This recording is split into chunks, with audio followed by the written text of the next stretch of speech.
Hoy lo que vamos a ver es una primera parte, vamos a ver algunas cuestiones de la evaluación y el diagnóstico de trastornos en niños, vamos a ver ansiedad y depresión específicamente en niños. Y después va a venir otra docente que va a hablar del espectro autista, ¿sí? Así que bueno, arrancamos. Bien, charlemos un poco acerca de la evaluación diagnóstica, ¿sí? En general los niños son constantemente evaluados desde que nacen en diferentes áreas, en su desarrollo cognitivo, en su conducta, en sus estados emocionales, en su lenguaje, y muchas veces esta evaluación es realizada por diferentes personas, padres, familiares, maestros, pediatras, cumplen un poco esta función evaluativa. Y una cuestión interesante es que muchas veces la manera en que evalúen a estos chicos va a estar guiada por asunciones implícitas acerca de lo que se considera el desarrollo normal. Y estas asunciones implícitas están determinadas en gran medida por la cultura, ¿sí? De hecho, por ejemplo, hay un estudio que identificó que en Hong Kong se identificaban tasas más elevadas de hiperactividad que en otros países, ¿sí? Y se piensa que esto puede tener que ver en realidad con que, digamos, en esa cultura se tiende a la supresión de la agresión, entonces hay un umbral más bajo de tolerancia de este tipo de comportamientos. Históricamente se prestó mucho menos atención al estudio de la psicopatología en niños en relación con el estudio de la psicopatología y del diagnóstico en adultos, ¿sí? Pero hay diferentes factores que recientemente contribuyeron a que se empezara a estudiar y que se empezara a prestar atención al desarrollo de trastornos mentales en la niñez.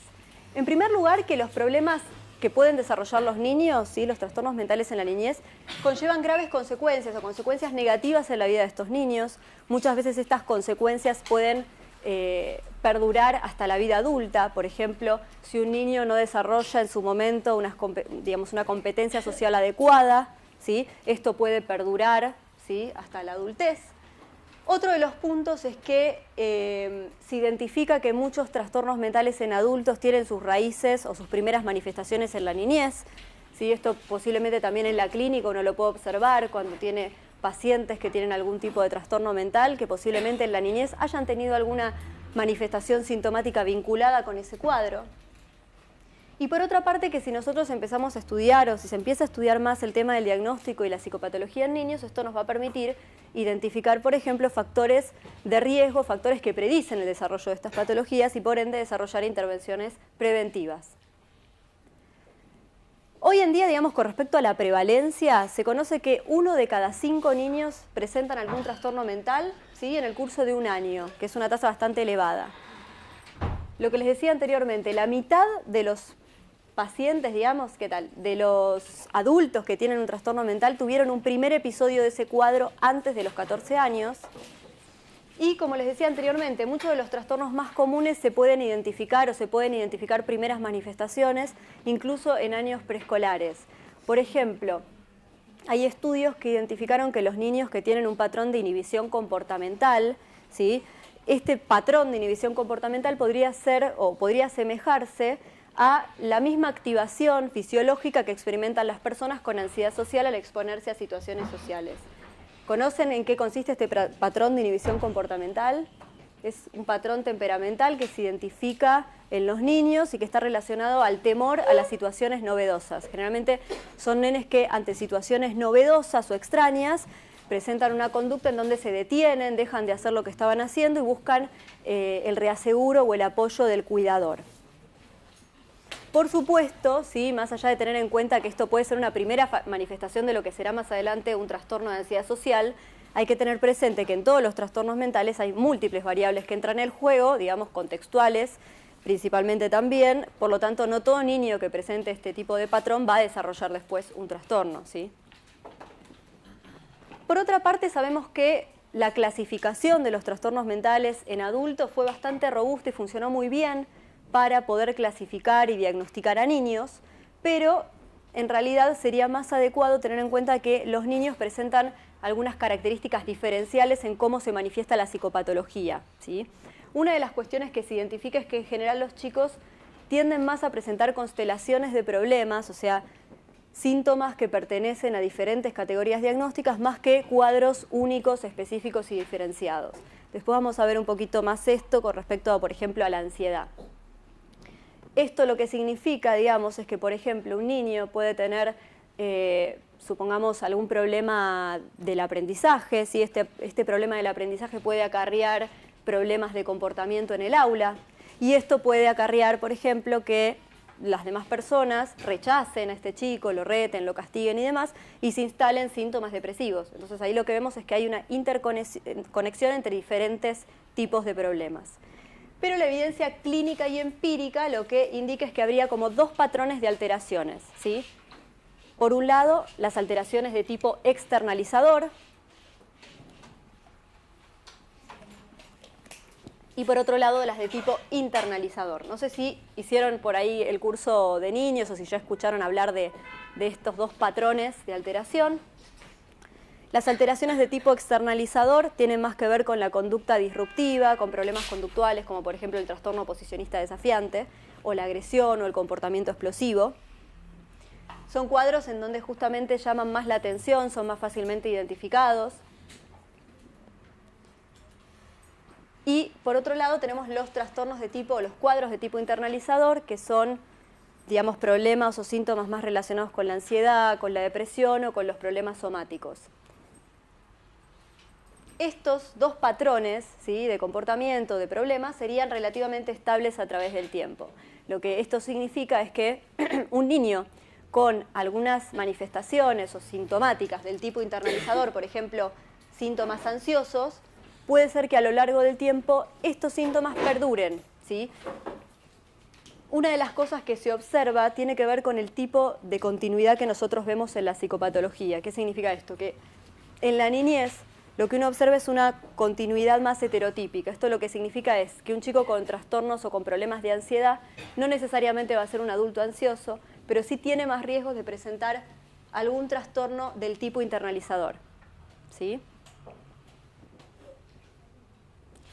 ¿Qué es lo que tenemos que tener en cuenta cuando evaluamos a niños? En primer lugar, que los niños crecen rápidamente. Esto lo que significa es que lo que en algún momento o en alguna etapa puede ser normal y esperable en función del desarrollo, en otra etapa puede ser problemático, ¿sí? Por ejemplo, el caso de los berrinches, ¿sí? Un nene de 2 años, la conducta de realizar berrinches es algo totalmente normal, pero un chico de 7 años que realiza este tipo de comportamiento ya no sería tan esperable, ¿sí? Ya sería más problemático. Por lo tanto, es importante conocer y tener en cuenta cuáles son las etapas evolutivas para justamente no patologizar una conducta que es esperable y que es normal. En segundo lugar, cuando evaluamos niños tenemos que tener en cuenta la plasticidad y modificabilidad que tienen los niños. Justamente por estar en una etapa de crecimiento y de desarrollo son mucho más sensibles a las influencias ambientales. Entonces, esto lo que nos da la pauta es que nosotros tenemos que tener en cuenta cuáles son las influencias ambientales, o sea, cuál es el contexto en el cual un problema o un trastorno en un niño se está desarrollando, ¿sí? Porque justamente esto nos puede permitir intervenir a nivel del contexto, ¿sí?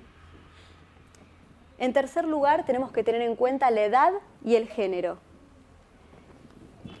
Esto, digamos, va a afectar, por ejemplo, el tipo de evaluación que elijamos, ¿sí? Si yo tengo cuestionarios autoadministrables, por ejemplo, se los voy a poder administrar a un niño que sepa leer y escribir, ¿sí? Esto es algo obvio. Por ahí con un niño más pequeño puedo utilizar otro método, como puede ser la observación directa de la conducta. Pero si yo utilizo la observación directa de la conducta en un chico más grande, posiblemente su conducta esté más influenciada por el hecho de ser observado, ¿sí? Y posiblemente la conducta cambie. Por eso es importante tener en cuenta la edad. Con respecto al género, también lo que se piensa es que los diferentes problemas tienen distintas manifestaciones en función del género. Por ejemplo, las nenas tienden más a presentar problemas del tipo internalizador y los varones tienden más a presentar problemas del tipo externalizador. Y por último, hay que tener en cuenta las características particulares de la situación de evaluación. Esto lo que significa es, como les decía anteriormente, los problemas entre los niños, digamos, los problemas que presentan los niños suelen estar interrelacionados, ¿sí? Por eso es importante hacer una evaluación integral y multidisciplinaria, ¿sí? Por ejemplo, si yo tengo un niño con problemas del aprendizaje, voy a necesitar hacer una consulta con una psicopedagoga, posiblemente también tenga que intervenir el pediatra, ¿sí? Y por otra parte, también hay que tener en cuenta que muchas veces los niños, muchas veces no, la mayoría de las veces los niños no llegan a consulta por propia voluntad y muchas veces ni saben por qué se los está evaluando, ¿sí? Por lo tanto, eso es un factor que es interesante tomar en cuenta, tenerlo en cuenta y clarificar esto en la evaluación. ¿Cuáles son los métodos de evaluación más utilizados? Bueno, la entrevista a padres es clásicamente el método más utilizado para hacer un diagnóstico y una evaluación en niños. Durante la entrevista a padres nosotros vamos a identificar no solamente relacionado con el motivo de consulta, características del problema que presenta o por el cual consultan, esto es, desde cuándo empezó, qué síntomas cognitivos, emocionales o conductuales está aparejado con este problema, qué estrategias los padres intentaron para modificar, si este problema cambia en función de las personas, ¿sí?, con los cuales esté el niño. Y también vamos a indagar acerca de la historia de desarrollo de ese chico. También las entrevistas a padres lo que nos sirven es para identificar, por ejemplo, si hay psicopatología parental, ¿sí? Muchas veces la psicopatología de los padres está relacionada con el problema que presenta el niño, ¿sí? Por ejemplo, si yo tengo un niño que tiene una conducta disruptiva y agresiva y quizás identifico que el padre tiene este mismo tipo de comportamientos con el niño o en la casa, posiblemente va a ser indicado hacer una intervención también ambiental, ¿sí? No solamente con el nene.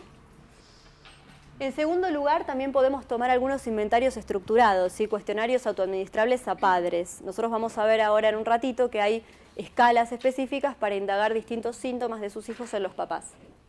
Y también uno puede indagar acerca de prácticas de crianza, ¿sí? Las prácticas de crianza son fundamentales porque a través de estas conductas que llevan adelante los padres, transmiten información al niño, ¿sí?, que va a servir para construir su mundo, su visión de sí mismo y del entorno. Por lo tanto, es fundamental también tener en cuenta este tipo de prácticas. Una de las cuestiones que a mí me parece muy interesante en la clínica es que estos instrumentos sean completados por diferentes personas y que los padres los completen de manera separada, ¿sí? El papá por un lado, la mamá por el otro. Muchas veces lo que se encuentra es como cierta inconsistencia entre los padres y esto ya de por sí aporta información. Ahora vamos a charlar un poquito más sobre eso. Otro punto importante es, obviamente, realizar entrevistas e inventarios autoinformados al niño. Esto es un factor que quizás hasta hace unos años no se tenía muy en cuenta, se pensaba por ahí que solamente con la entrevista a padres bastaba. Hoy por hoy sabemos que es fundamental incluir al niño en la evaluación diagnóstica y muchas veces en el caso de los trastornos que vamos a ver hoy, que son los trastornos de tipo internalizador, es fundamental porque el niño es el que más sabe acerca de su propio mundo interno. Muchas veces los padres no saben las cosas que está pensando o que está sintiendo el niño. Y en último lugar, también se utiliza la observación directa de la conducta. Esto puede ser en el contexto en el que sucede la conducta, por ejemplo, ir al colegio y observar cómo es el comportamiento del nene en la hora de clase, por ejemplo. O puede ser también en consultorio, por ejemplo, la observación de patrones vinculares, por ejemplo, hacer una entrevista para observar la interacción entre el padre y el hijo, ¿sí? Obviamente que, como les decía antes, hay que tener en cuenta en la observación directa que muchas veces el comportamiento puede cambiar por el hecho de ser observados. A mí me ha pasado por ahí que hay chicos que manifestaban que sus padres en la sesión parecían divinos y escuchaban y prestaban atención, pero que en casa era completamente diferente, gritaban y demás. O sea, como que hay que tener en cuenta también este factor. Hay algunos estudios que encuentran que no hay mucha concordancia entre lo que dice el nene que le pasa y lo que dicen los padres que le pasa al niño, ¿sí? Entonces esto nos lleva a preguntarnos quién es el mejor informante, qué hacemos frente a esta información contradictoria. En general lo que se encuentra es que la mayor concordancia padre-niño es en la preadolescencia. Los niños, ¿sí?, menores de aproximadamente 8, 6 años, 7, por ahí, no son muy confiables en términos de que lo que ellos refieren que les sucede puede variar rápidamente de una semana a otra o en 2 semanas. Y los adolescentes también tienen poca concordancia con respecto a lo que dicen o lo que refieren sus padres. Entonces, ¿qué es lo que tenemos que hacer? Bueno, acá tenemos uno de estos estudios.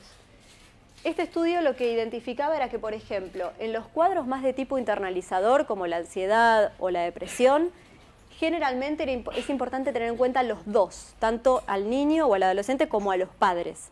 En cambio, en los trastornos más de tipo externalizador, donde lo que predomina es la conducta disruptiva, ¿sí?, es más importante considerar la perspectiva de los padres, ¿sí? Este tipo de trastornos externalizadores, cursan generalmente con un bajo nivel de insight en el caso de los niños. O sea, los chicos no perciben el problema, lo percibe el entorno. Entonces, primero, ¿cuáles pueden ser las causas de la información discordante? O sea, ¿cuál puede ser la razón por la cual, por ejemplo, dos papás no coinciden en cómo ven al niño? ¿Sí? Una de las razones que se piensa es que puede tener que ver, por ejemplo, con que quizás, algunas de las razones pueden tener que ver, por ejemplo, con que quizás alguno de los padres desconoce, ¿sí?, cuál es el comportamiento de ese chico, quizás por estar poco tiempo con ese niño. Otra de las razones puede ser que los padres nieguen los problemas o minimicen los problemas, ¿sí?, que quizás uno de los padres a veces también magnifican los problemas, esto también se produce, que hay ciertos sesgos, ¿sí?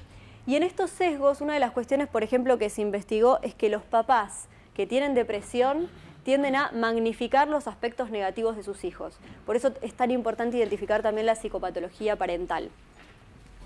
Bien, eso digamos con respecto a las causas de la información discordante. Pero también puede ser que los papás... ¿Conflictos entre padres? Sí, ¿cómo lo pensás? Como conflictos en la pareja parental y también Sí. conflictos en cuanto a crianza de los hijos.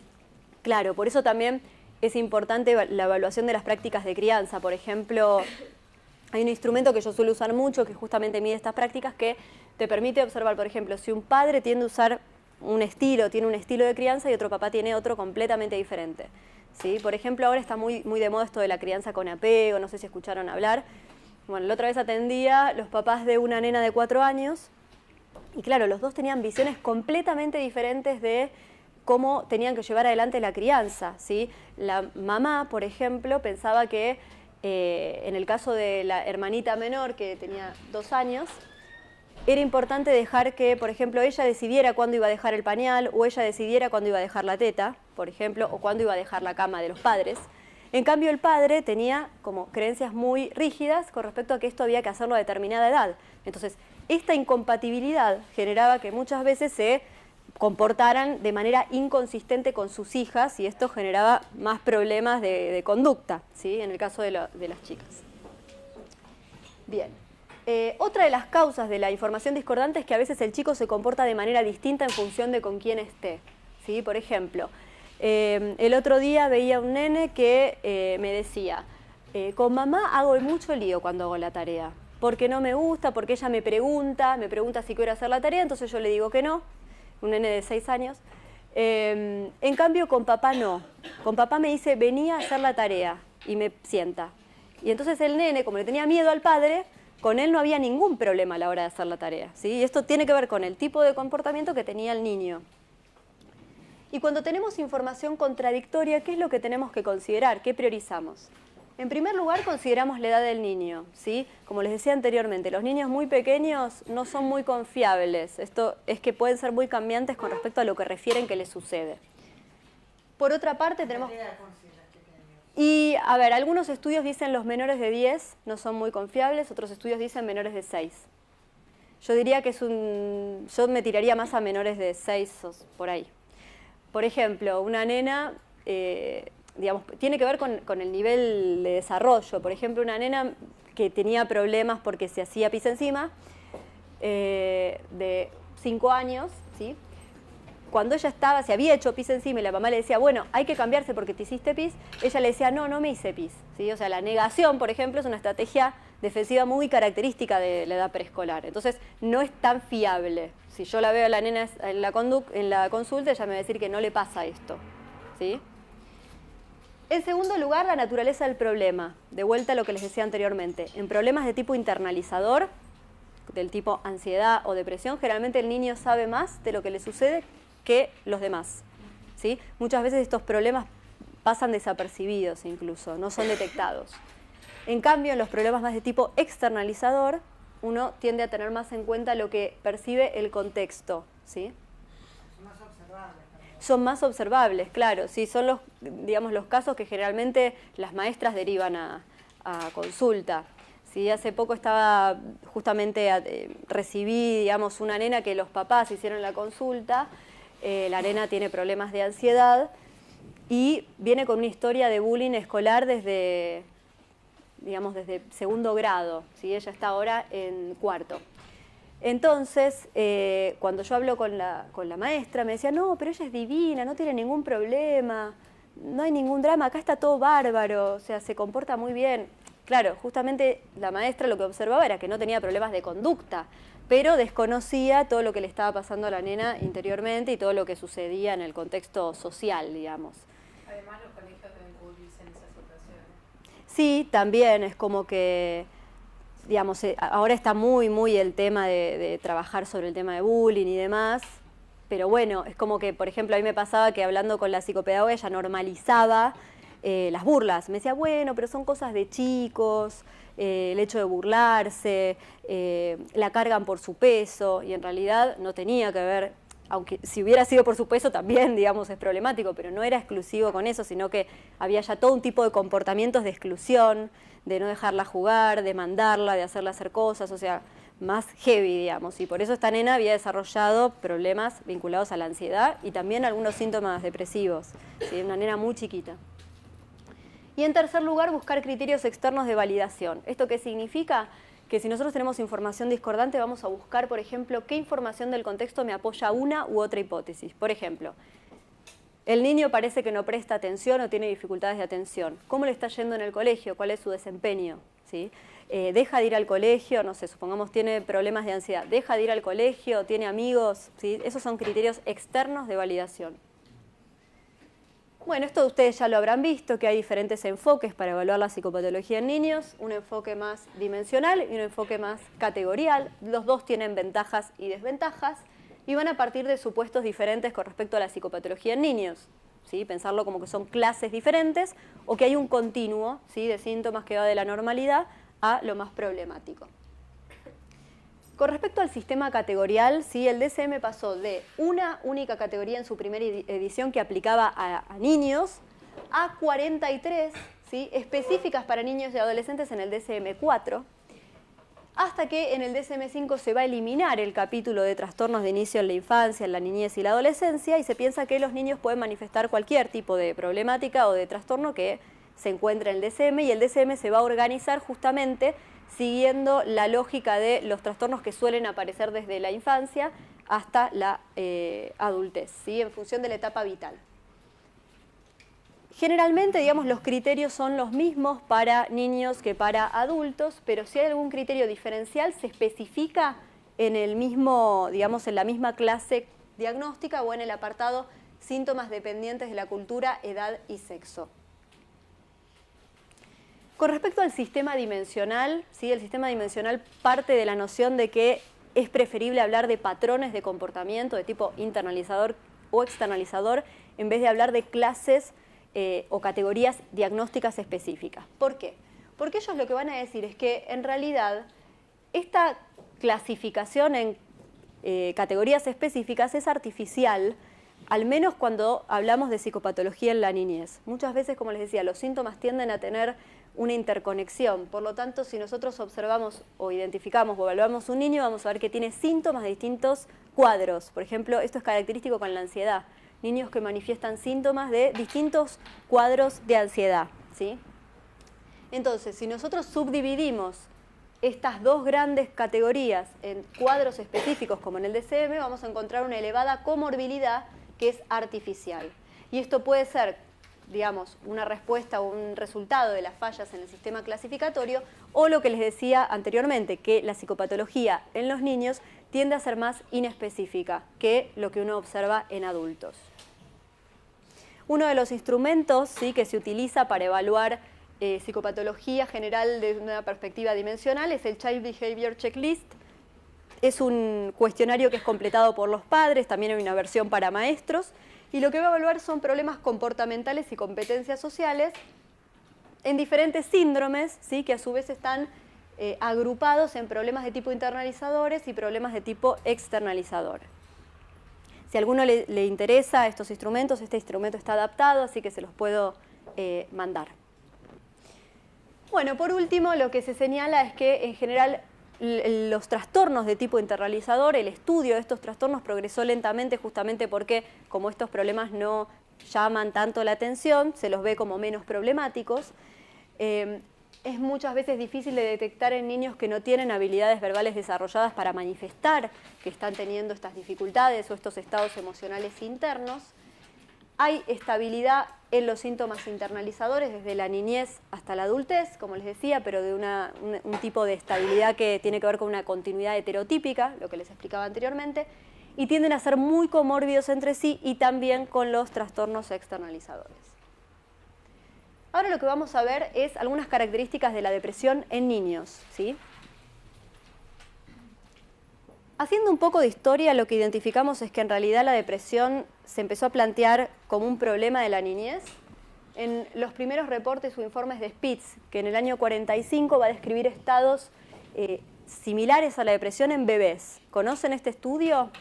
Sí, él lo que estudiaba y lo que va a proponer es la depresión anaclítica u hospitalismo. Él va a decir que los bebés, cuando eran separados de las madres, por ejemplo, para ser internados, exhibían un patrón de comportamiento caracterizado por la apatía, ¿sí? El retraimiento, el aislamiento, la pérdida de apetito, y muchas veces, cuando esto persistía en el tiempo y tenía que ver justamente con no haber recibido, digamos, un trato humano en esa institución, terminaban o culminaban en la muerte, ¿sí? Empezaban a bajar mucho de peso y terminaban muriendo. Bowlby va a encontrar un fenómeno parecido en niños. Pero, en realidad, recién fue en la década del 70 o del 80 que se empezó a pensar que los niños realmente podían deprimirse, porque antes se pensaba que, como, digamos, por una cuestión de desarrollo cognitivo, eran incapaces de experimentar emociones tan complejas como la tristeza, la melancolía o el duelo. En la década del 80 fue, digamos, un estudio muy importante que identificó cuadros depresivos, trastorno depresivo mayor en niños, y lo que sí identificaban es que si bien utilizaron los mismos criterios diagnósticos que en adultos, los niños tendían a no cumplir algunos criterios, o sea que tendían a tener más cuadros subclínicos, ¿sí? Por lo tanto, proponían modificar los criterios diagnósticos. ¿Cuáles son los síntomas de depresión en la niñez? Como les decía, son los mismos que en adultos. Vamos a ver un poco de las manifestaciones en niños. El estado anímico puede ser triste o irritable. Generalmente los chicos que se deprimen tienden a ser descritos como más malhumorados, se pelean constantemente con sus padres, contestas mal, aparece la desesperanza, o sea, piensan que nada va a cambiar, ya no les interesa hacer las cosas que antes les gustaban. Muchas veces se quejan de estar aburridos, ¿sí? De que todo les aburre, nada les divierte. Como dejan de hacer actividades también a nivel social, esto conlleva un aislamiento, ¿sí? Este aislamiento a su vez trae más problemas porque estos chicos no desarrollan quizás o no refuerzan sus competencias sociales, por lo tanto empiezan a tener ciertos problemas o de incompetencia social. Algunos también manifiestan problemas conductuales, sobre todo los más chiquitos, y esto tiene que ver con la manera en que los nenes más chiquititos expresan su malestar. Los niños que se deprimen tienen un estilo cognitivo atribucional negativo. Esto significa que se atribuyen a sí mismos la causa de las cosas negativas que les pasan, ¿sí? Desarrollan una baja autoestima. Muchas veces esto se observa en el sentimiento de inadecuación o de no encajar. O sea, los chicos manifiestan como que sienten que no pertenecen a ningún lado, que son diferentes a los demás chicos. Les cuesta concentrarse, problemas de atención, problemas de memoria. Uno a veces esto lo puede observar mismo en la consulta cuando empiezan a completar cuestionarios autoadministrables y les cuesta tomar decisiones. Por ejemplo, les cuesta decidir entre una opción y la otra. O por ahí parece como que no nos escuchan o les tenemos que repetir porque les cuesta prestarnos atención. Pueden aparecer ideas de suicidio o de muerte. El riesgo de suicidio es algo muy importante a evaluar en el caso de estos chicos, ahora vamos a ver. Y a nivel psicosomático pueden aparecer quejas somáticas recurrentes, por ejemplo, me duele la panza, me duele la cabeza, ¿sí? También, como les decía, cambios en el sueño, en el apetito. Una de las cosas que se puede ver es la ausencia de ganancia de peso en un periodo en que es esperable que el chico gane peso, justamente porque está en edad de crecimiento. Y los adolescentes tienen, digamos, un punto a favor, los adolescentes que se deprimen en relación con los niños, y es que tienen mayor facilidad para verbalizar sus síntomas, pero tienen una en contra, y es que, como justamente los adolescentes están tratando de desarrollar mayor autonomía e independencia de sus padres, muchas veces no piden ayuda. Esto trae que generalmente los adolescentes tengan más conflictos con sus padres. Por otra parte, tienen más desesperanza, y esto tiene que ver con la capacidad del desarrollo cognitivo de estos chicos, justamente para proyectarse a futuro. Más riesgo de suicidio que los niños, y se observa también mayor ausentismo escolar o abandono escolar. Generalmente empiezan a ir mal en el colegio, esto es uno de los primeros indicadores, y después directamente ya no quieren ir o empiezan a ratearse, a faltar. En los varones hay más riesgo de abuso de sustancias y en las mujeres de trastorno alimentario, ¿sí? Que suelen ser como comorbilidades comunes. El riesgo suicida es bastante frecuente. En adolescentes en general es del 15 al 25% la presencia de ideación suicida. O sea que es bastante común que los chicos piensen, aunque no tengan un plan específico ni piensen en matarse, y fantaseen, ¿sí? O piensen en la posibilidad de morir. Obviamente las tasas o las prevalencias de intento suicida es menor y de suicidio concretado menor aún. Lo que se observa es que las adolescentes mujeres tienden a hacer más intentos que suicidios concretados, y lo opuesto es para los varones. O sea que los varones intentan menos veces, pero lo consiguen con más frecuencia que las chicas. Y esto tiene que ver con la letalidad de los medios utilizados para los intentos suicidas. ¿Y eso no es el mismo correlato con adultos? Sí, eso se observa también en adultos, sí. Un 60% de los chicos que están deprimidos pensaron en suicidarse y un 30% lo intentó. Y del total de las personas que intentan suicidarse, tenemos que un 80% de quienes lo intentan y un 60% de quienes lo concretan tienen un cuadro depresivo. O sea que es algo muy importante indagar el riesgo suicida. Como les decía en un principio, el DSM-5 en realidad no tuvo grandes cambios en términos de los criterios específicos del trastorno depresivo mayor. Sí se mudaron los bipolares a otro capítulo y quedaron en este capítulo solo los unipolares. Para el caso del trastorno depresivo mayor, el único criterio diferencial entre niños y adultos es que el estado anímico puede ser irritable en vez de triste. Y en el caso del trastorno depresivo persistente, que puede durar 1 año en el caso de niños y adolescentes en vez de 2. ¿Sí? Son los únicos criterios diferenciales.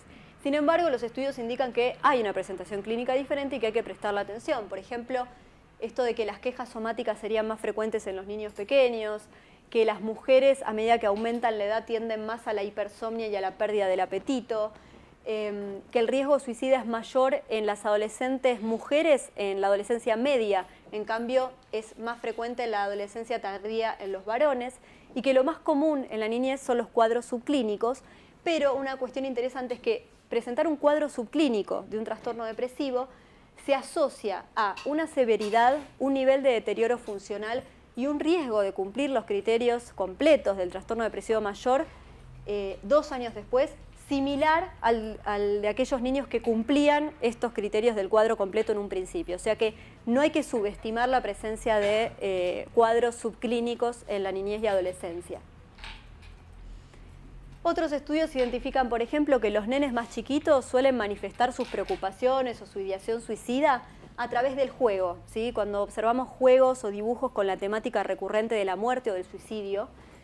También algunos sugieren que sería necesario modificar el criterio que menciona esto de que los síntomas anímicos, en el caso de los niños, deben durar 2 semanas, pero no tienen que ser persistentes, porque los chicos tienen más variabilidad en sus estados anímicos.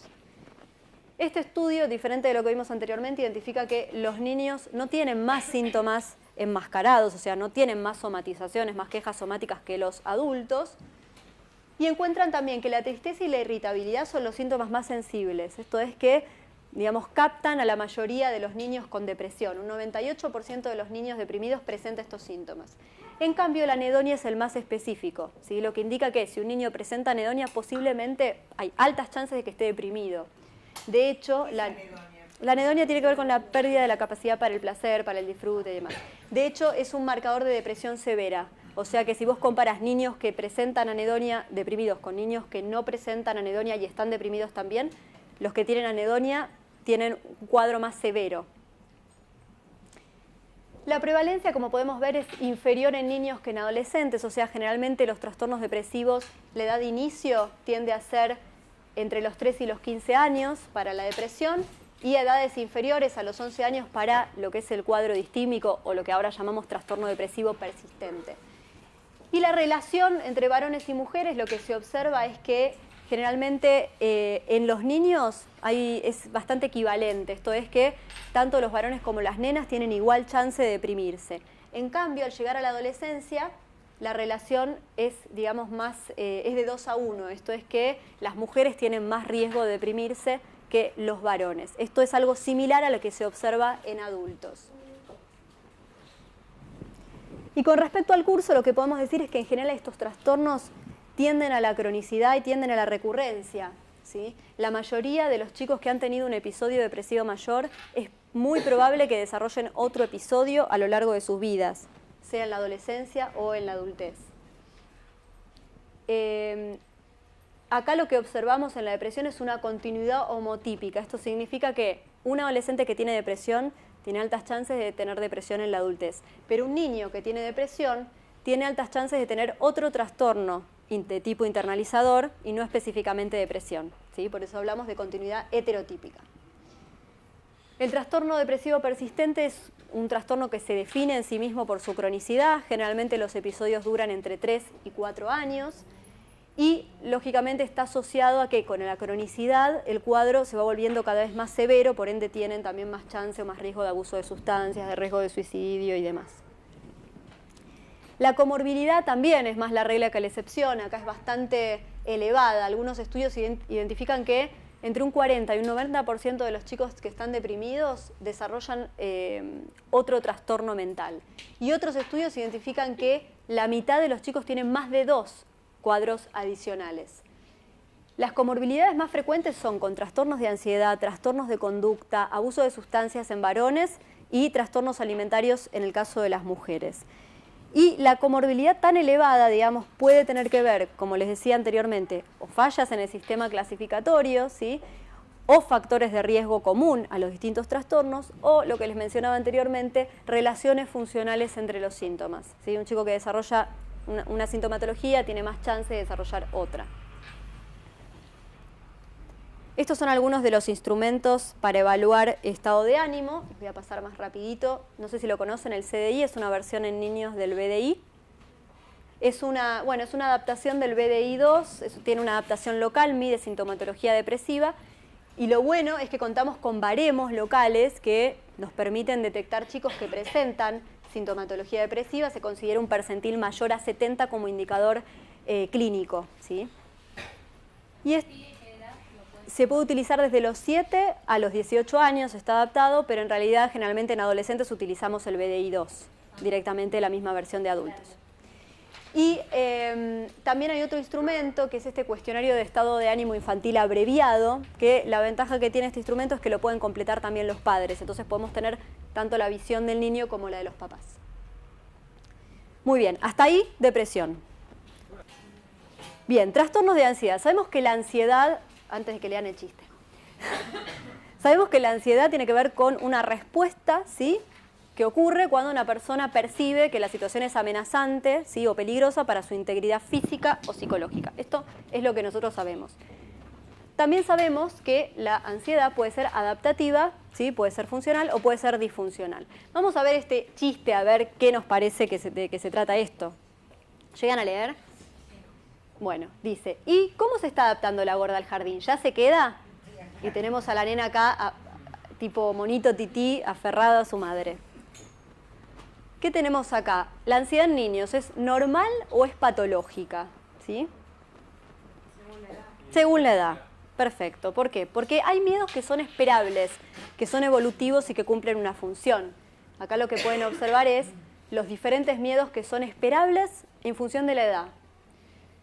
Estos miedos se llaman miedos evolutivos o esperables porque se los observó, digamos, en diferentes culturas a lo largo del tiempo, son estables, ¿sí? Los presentan tanto nenas como varones y tienden a disminuir conforme el niño crece. Como podemos ver, los temores tienden a ser, cuanto más pequeño es el niño, tienden a ser temores más inespecíficos, más globales, más fantasiosos, más incontrolables, como por ejemplo el miedo a los monstruos. Y se van volviendo con el crecimiento más específicos, como por ejemplo, y concretos, como por ejemplo el miedo al fracaso escolar o al rechazo social. ¿Por qué decimos que son miedos esperables? Porque cumplen una función evolutiva. Esto significa que la selección natural, ¿sí?, seleccionó los niños que tenían estos temores, porque justamente sobrevivían, funcionaban les permitían sobrevivir. Por ejemplo, el temor a las personas extrañas, que un bebé, ¿sí?, tenga miedo a las personas extrañas y que se ponga a llorar y grite cuando aparece una persona que es desconocida, es adaptativo a esa edad porque le permite alertar a su madre, ¿sí?, y que lo vaya a salvar y rescatar, que no lo roben, que no lo lastimen. En cambio, el temor a las personas extrañas, supongamos a los 7 años o 6 años, ya no sería tan esperable, porque ahí lo que necesitamos es que ese niño, por ejemplo, vaya al colegio. Entonces ahí, ¿cuál es el tema? Que estos miedos esperables, que son comunes, que cumplen una función adaptativa, en algún momento, si persisten en el tiempo, pueden empezar a ser disfuncionales y obstaculizar el desarrollo del nene, ¿sí?, impedir el crecimiento de ese niño. También los nenes tienen otros síntomas de ansiedad, además de los miedos específicos, por ejemplo, morderse las uñas, tics nerviosos, rituales, preocupaciones, que también cumplen una función evolutiva, que generalmente tienen que ver con una etapa, tienden a ser transitorios, y justamente permiten lidiar con la ansiedad relacionada con los cambios, ¿sí? Los chicos se enfrentan a situaciones de crecimiento y que les representan un desafío permanentemente, entonces esto puede generar incrementos de la ansiedad por momentos. Por ejemplo, acá vemos un estudio que identificó toda esta cantidad de síntomas de ansiedad en niños que no tenían ningún trastorno ansioso al momento de la evaluación, ni van a desarrollar un trastorno ansioso a los 2 años. O sea que son bastante frecuentes en la niñez. Entonces, si estos síntomas son comunes, ¿cuándo hablamos de ansiedad patológica en los niños? Tenemos que tener estas 4 características. La primera, que es el malestar, no está tan asociada con la ansiedad patológica porque la ansiedad normativa, la ansiedad del desarrollo, también produce malestar. ¿Pero a qué nos vamos a referir con ansiedad patológica?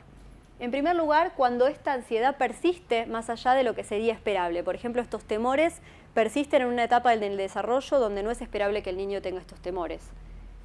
En segundo lugar, la intensidad, que también está asociado al deterioro, ¿no?, empiezan a obstaculizar justamente el desarrollo de este nene. Por ejemplo, imagínense una nena de 4 años, ¿sí?, que tiene miedo a los gatos, ¿sí? Este temor puede ser normal en función de la edad de esta nena, el temor a los animales pequeños. Pero si esta nena, por tener este temor, no quiere salir de la casa, ¿sí?, por más que ese temor corresponda a la etapa evolutiva, es demasiado intenso, ¿sí?, y por lo tanto genera un deterioro que no sería esperable y por lo tanto ya lo convertiría en algo patológico, ¿sí? O sea que tenemos que tener en cuenta estos indicadores para pensar si algo es patológico o no. Por ejemplo, la mayoría de los niños podría decir que le ocasiona malestar o le tienen miedo a que le den una vacuna o una inyección, ¿sí? Eso no sería problemático. Problemático sería cuando ese niño ya no quiere ir directamente al médico, aunque no le vaya a dar ninguna inyección, porque le genera mucha ansiedad pensar en esa posibilidad. ¿Qué encontramos en los niños ansiosos? ¿Sí? Los niños ansiosos generalmente tienden a ocultar sus emociones, a tener dificultad para ocultar sus emociones, ¿sí? O sea que les cuesta esconder las emociones y sobre todo les cuesta modificar sus emociones, les cuesta regular estados emocionales negativos, ¿sí?, les cuesta regular la ansiedad, tienden a percibir estas emociones de manera más intensa, se perciben a sí mismos como menos hábiles para resolver problemas y además tienden a afrontar las situaciones conflictivas con estrategias de afrontamiento desadaptativo. Por ejemplo, la evitación, ¿sí?, tienden a evitar frente a situaciones problemáticas. ¿Y los papás de los niños ansiosos qué características encontramos? Obviamente que esto no es una relación causa-efecto, pero sí hay características comunes que identifican los estudios. Los papás de los nenes ansiosos tienden a tener mayor psicopatología ansiosa, depresión y otros cuadros. Muchas veces modelan la conducta ansiosa, esto es que de alguna manera transmiten la tendencia a evitar cuando hay, por ejemplo, alguna situación que despierta ansiedad. Yo, por ejemplo, estaba trabajando con una nena y en la evaluación identifico que esta nena tenía un miedo muy intenso a las palomas, ¿sí?, una fobia específica. Y cuando hablo con los padres, que los papás no habían consultado por eso ni le habían referido este temor, identifico que la madre me decía, y sí, claro, las palomas son un asco, y que ella corría cada vez que veía una paloma. Por lo tanto, este comportamiento de la madre modelaba, ¿sí?, la misma conducta en la nena.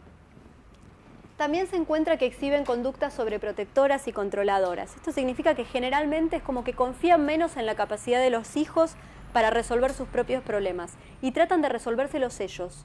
lo cual generalmente ocasiona la visión del niño de incompetencia o de que no puede resolver sus problemas por sus propios medios, ¿sí? Lo cual genera un círculo vicioso. Por ejemplo, hay un estudio que encontró que las mamás de las nenas ansiosas intervenían más rápidamente en la resolución o en ayudar a su hija a resolver un problema que las mamás de las nenas no ansiosas. Vamos a ver un pequeño videito que ilustra un poco esto. A ver si...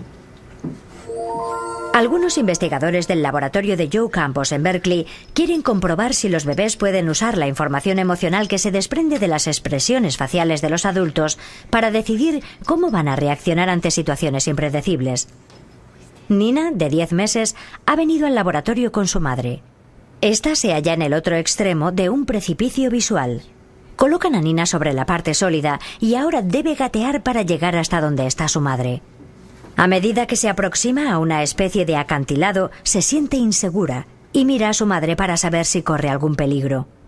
A su madre le han permitido avisarla del peligro solo mediante expresiones faciales. Nina capta las emociones emitidas por el rostro de su madre y retrocede.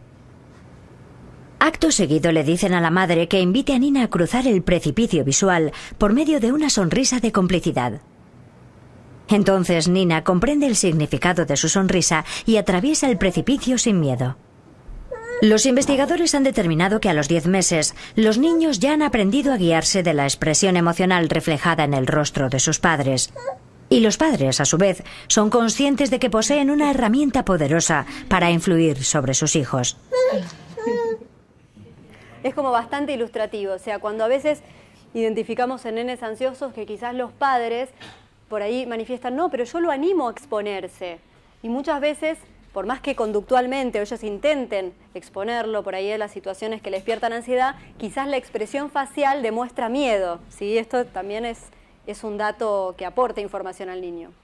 Digamos, a nivel de, teniendo en cuenta un poco la reseña histórica, antes de la década del 80, la ansiedad en niños se estudiaba más que nada relacionada con los miedos evolutivos o los miedos esperables, y había algunos casos aislados, como el caso del pequeño Juanito de Freud o el pequeño Albert de Watson, ¿sí? Que estudiaban las fobias o, digamos, específicamente la ansiedad patológica en niños. En la década de en 1968, el DSM-2 fue el primero en incluir una categoría de ansiedad patológica, específicamente en niños, y el DSM-3 agregó otros 2 cuadros de ansiedad en niños. O sea que fue a partir de la década del 80 en que la ansiedad se empezó a pensar también como problemática. Los criterios, como les decía, lo mismo que ocurre en la depresión, son los mismos para adultos que para niños, pero hay algunas características diferenciales, ¿sí? En el DSM-5 hay 2 trastornos que se fueron del capítulo de trastornos de ansiedad, que es el TOC y el TEP, y se suman 2 cuadros que antes estaban en el capítulo de inicio en la infancia, ¿sí? Que es la ansiedad por separación y el mutismo selectivo. Veamos algunas características de estos trastornos de ansiedad en niños. Por un lado tenemos las fobias específicas, que como todos saben tienen que ver con la ansiedad ante ciertas situaciones u objetos específicos. El único criterio que aclara diferencial el DSM es que los niños pueden manifestar su ansiedad a través de berrinches, llantos, inhibición o abrazos, ¿sí? Generalmente deben durar más de 6 meses para el diagnóstico. Los subtipos más frecuentes en los niños son de tipo animal, por ejemplo, a los perros, a las palomas o a los insectos. Y el subtipo ambiental, tormentas, altura, oscuridad. Una de las cuestiones que es importante tener en cuenta es que muchas veces los niños desarrollan fobias, pero estas fobias pueden ser transitorias, ¿sí? Por lo tanto, ¿qué es lo que tenemos que tener en cuenta para hacer un diagnóstico? Que realmente esté asociado a malestar clínico y un deterioro en el funcionamiento, ¿sí? Para propiamente hablar de una fobia. Otro de los puntos que hay que considerar también es que en la niñez no es necesario que el miedo se reconozca. A veces los chicos manifiestan sus pensamientos catastróficos con respecto a estos temores, por ejemplo, miedo a que me muerda el perro, miedo a quedarme sin aire en el ascensor, ¿sí? Pero quizás los más pequeños no pueden o no llegan a manifestar estos temores. Generalmente las fobias específicas van disminuyendo su prevalencia, o sea, son más comunes en niños más pequeños y va disminuyendo su prevalencia con la edad y específicamente en varones. Este otro cuadro, el cuadro de ansiedad por separación, tiene que ver con manifestar síntomas de ansiedad al ser separados de la figura de apego.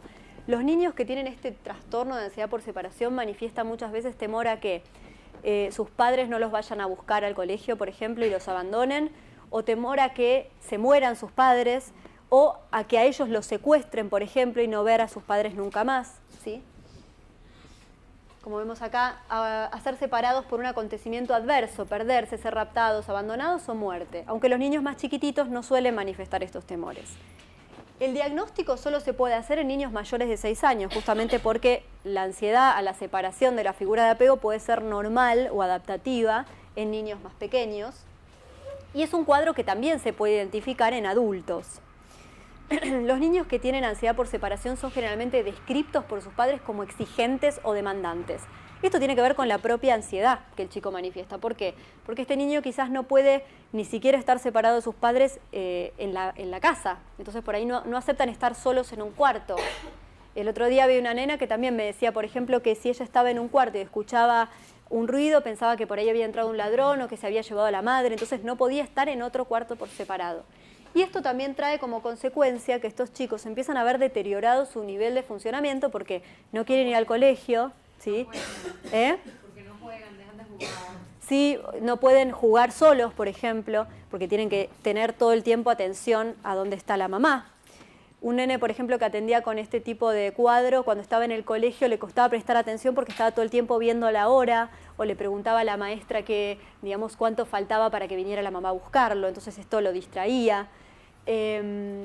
A veces no quieren ir a cumpleaños a menos que se quede la mamá. Ustedes saben que normalmente los padres se quedan hasta los 4, 5 años y hasta ahí nomás. Después ya queda el niño solo.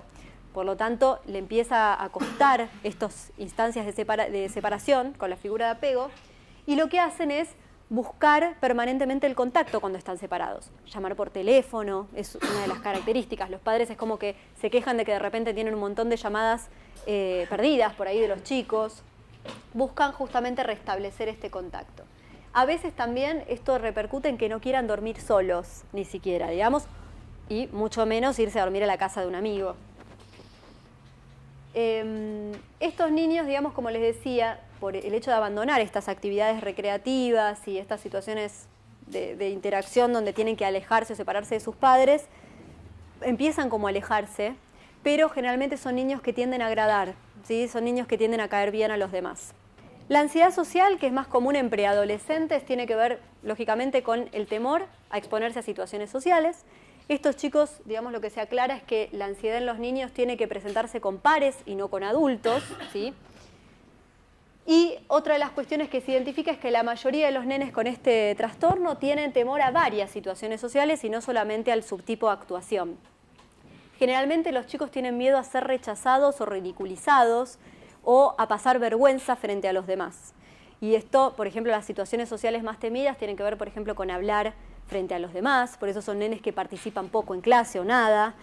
También puede aparecer temor a la situación de ir a un cumpleaños. Y la ansiedad, lo que se aclara también es que se puede manifestar a través de llantos, tartamudez o quizás quedarse paralizado o directamente no hablar. Tampoco es necesario que el miedo se reconozca como excesivo o irracional, pero acá es muy importante que nosotros evaluemos realmente cuáles son las situaciones asociadas a la ansiedad social.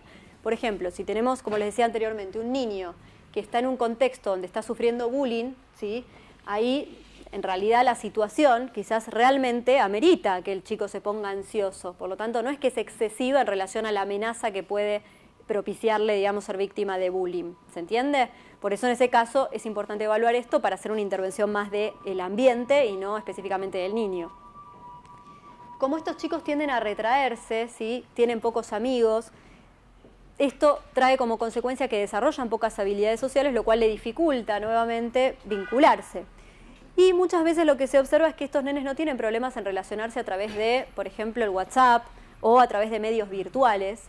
Y al llegar a la adolescencia muchas veces recurren al alcohol como una estrategia de reaseguro, o sea que solamente tomando alcohol pueden exponerse a esas situaciones sociales. Otro de los criterios es que tiene que permanecer por lo menos 6 meses la ansiedad social para ser diagnosticada. Esto es un criterio muy criticado porque 6 meses en la vida de un niño realmente es mucho en relación al tiempo de vida de ese chico. Mutismo selectivo tiene que ver con el rechazo a hablar en situaciones donde se esperaría que el chico pueda hablar normalmente. Generalmente es, por ejemplo, en la escuela. aunque el chico no tenga problema en hablar en la casa. Por ejemplo, tengo una nena que en la casa es súper charlatana, pero en el contexto escolar no habla directamente. Pero estos chicos lo que hacen es generalmente buscarse un traductor, ¿sí? Se buscan entre los nenes algún amigo al que sí le hablan y que oficia como traductor o utilizan un lenguaje de señas para comunicarse, ¿sí? Esto lógicamente lo que hace es mantener el problema, ¿sí? Porque saben que cuentan con esa persona que los va a, digamos, va a hablar por ellos. Exacto. Y a veces también los padres adoptan este rol, ¿no? Cuando vos por ahí, a mí me pasaba al principio, yo le hacía una pregunta a ella y los padres respondían por ella. Como que no la dejaban darle el tiempo para que ella pueda responder. Se lo vincula mucho a la ansiedad social, aunque se considera que son categorías independientes. Tienen características en común, por ejemplo, el déficit en habilidades sociales, lógicamente por no poder interactuar con los otros, y a veces se lo confundía con el trastorno oposicionista desafiante, por esto de que se pensaba que estos nenes, el no hablar era una conducta oposicionista, pero en realidad se identificó que no tenía que ver con este trastorno, sino que tiene que ver más con un cuadro ansioso. El trastorno por pánico y la agorafobia tienen las mismas características en niños que en adultos. Es raro, digamos, el trastorno en la niñez, es más común en la adolescencia o en la preadolescencia. Como vemos, el inicio temprano, digamos, si empieza antes de los 20 años, se va a asociar a mayor comorbilidad y recurrencia en la adultez. Y por último, el trastorno de ansiedad generalizado, que es este cuadro caracterizado por la ansiedad en múltiples situaciones o múltiples preocupaciones, como por ejemplo los nenes se preocupan por la puntualidad, por la economía familiar, por la salud de los padres, por las catástrofes, ¿sí? Tienen miedo de que ocurran catástrofes, por sufrir bullying. Estos nenes son chicos que parecen como sobreadaptados, les cuesta relajarse, no pueden parar de pensar. Muchas veces uno lo que observa es que los padres terminan dándoles más responsabilidades a estos nenes porque justamente son muy responsables, muy perfeccionistas, buscan, digamos, tienen un excesivo reaseguro.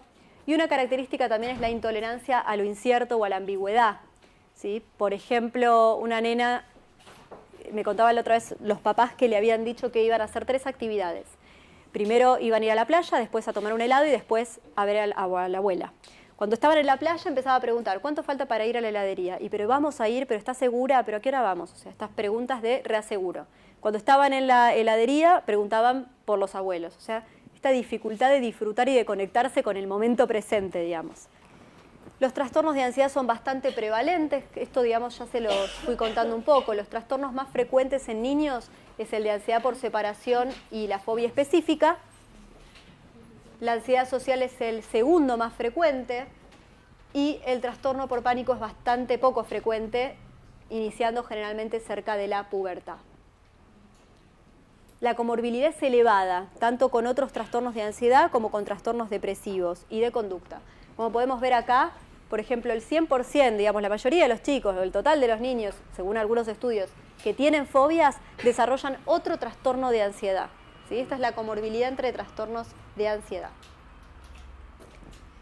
Con respecto al curso, lo que podemos decir es que tienden, digamos, y pueden continuar a la adultez. Muchas veces, como les decía, la disfuncionalidad que ocasionan estos trastornos en la niñez acarrea consecuencias a la vida adulta.